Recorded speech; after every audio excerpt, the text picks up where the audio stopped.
အားလုံးပဲမင်္ဂလာပါဒီနေ့ကတော့ကျွန်တော်ရဲ့တနေ့တာဗီဒီယိုလေးပါကဲ let's go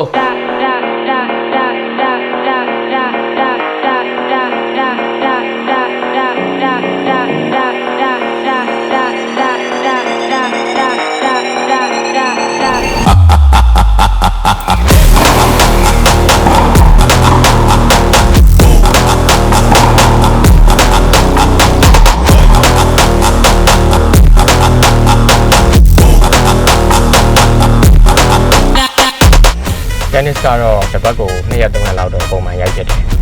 အခုတော့မိုးရင်းဆိုတော့နည်းနည်းတော့ပြတ်တာပေါ့နော်ရိုက်ပြလိုက်ဖြစ်ကဲအိမ်ပြန်နေပြီအိမ်ရောက်မှတွေ့မယ်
Star City ရောက်ရှိငါအလုပ်ကိစ္စလေးလက်မှတ်ထိုးစရာလေးရှိရတယ်ရောက်လာကဲတွေ့မယ်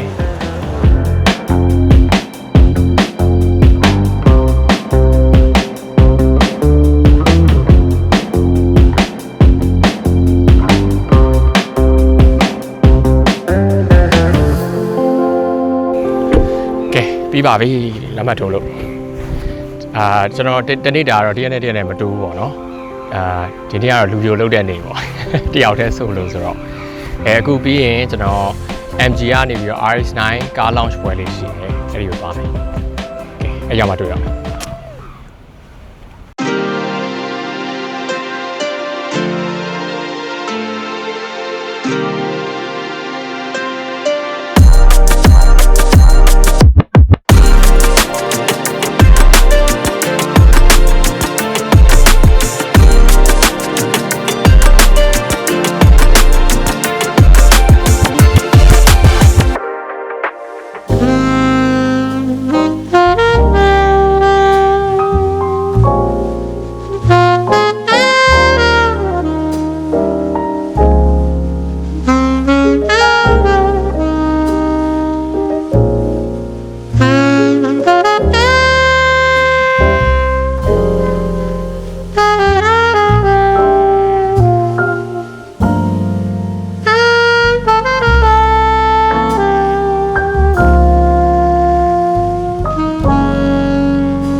ကဲဒီနေ့ကတော့ကျွန်တော်ရဲ့တနေ့တာဗီဒီယိုလေးပါအခုတော့ဒါကျွန်တော်တကယ်ချင်းတယောက်ကိုစောင့်နေတယ်သူလည်းမတွေ့ရကြတော့ဒီနေ့သူနဲ့ chill ပါနော်